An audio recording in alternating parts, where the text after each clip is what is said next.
Assalamualaikum warahmatullahi wabarakatuh. Perkenalkan, nama saya Olivia Audianoviska. Saya dari Prodi S1 Manajemen semester 4 kelas F. Di sini saya akan mempresentasikan tugas, yaitu merangkum materi dari mata kuliah Manajemen Rantai Pasok. Oke, tanpa berlama-lama lagi, kita lanjut ke materi.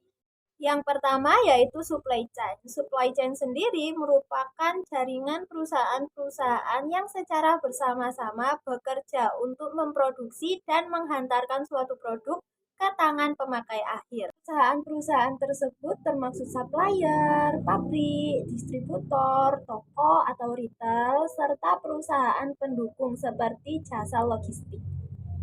Ada 3 macam hal yang harus dikelola dalam supply chain, yaitu aliran barang dari hulu ke hilir. Contohnya, bahan baku yang dikirim dari supplier ke pabrik setelah produksi selesai dikirim ke distributor, pengecer, kemudian ke pemakai akhir.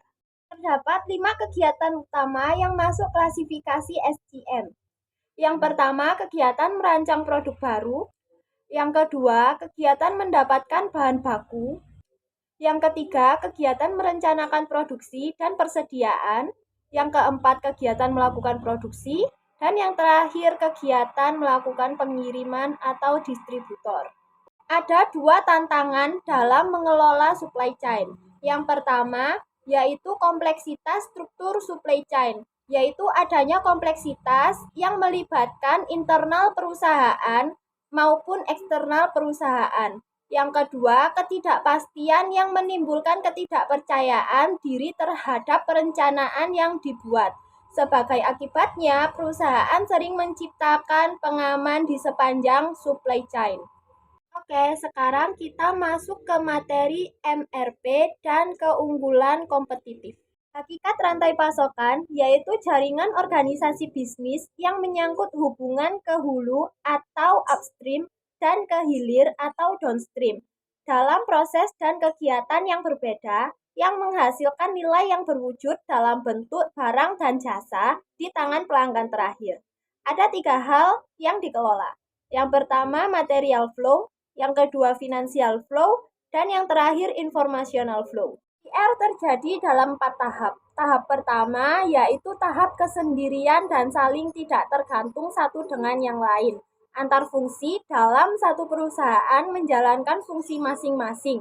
Misal, fungsi produksi hanya memikirkan bagaimana membuat barang sesuai dengan mutu dan waktu yang telah ditetapkan. Sifatnya baseline atau sendiri-sendiri.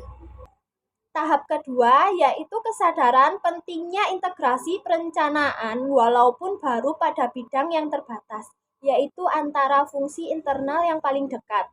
Misalnya, produksi dengan inventory control, processing dengan inventory control. Sifatnya functional integration. Tahap ketiga yaitu integrasi perencanaan dan pengawasan atas semua fungsi terkait dalam satu perusahaan. Sifatnya internal integration. Dan tahap keempat yaitu integrasi total, yaitu dalam konsep perencanaan, pelaksanaan, dan pengawasan yang telah dicapai pada tahap ketiga dan diteruskan ke upstream, yaitu suppliers, dan downstream sampai ke pelanggan. Sifatnya adalah external integration atau supply chain integration. Terdapat 3 keunggulan dalam MRP. Yang pertama yaitu competitive advantage, merupakan kemampuan untuk memiliki dan mempertahankan satu atau beberapa keunggulan kompetitif. Yang kedua ada value advantage, merupakan kemampuan untuk membedakan diri di mata konsumen dan pesaingnya.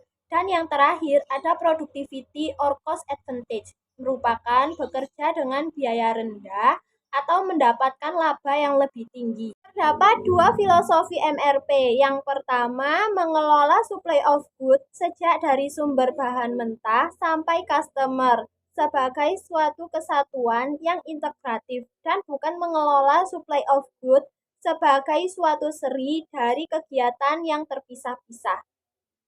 Yang kedua, mengembangkan partnership atau kemitraan dan co-makership atau kerjasama membuat barang bersama dengan organisasi, baik upstream maupun downstream.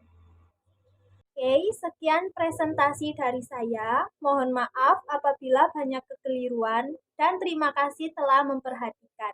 Sampai jumpa.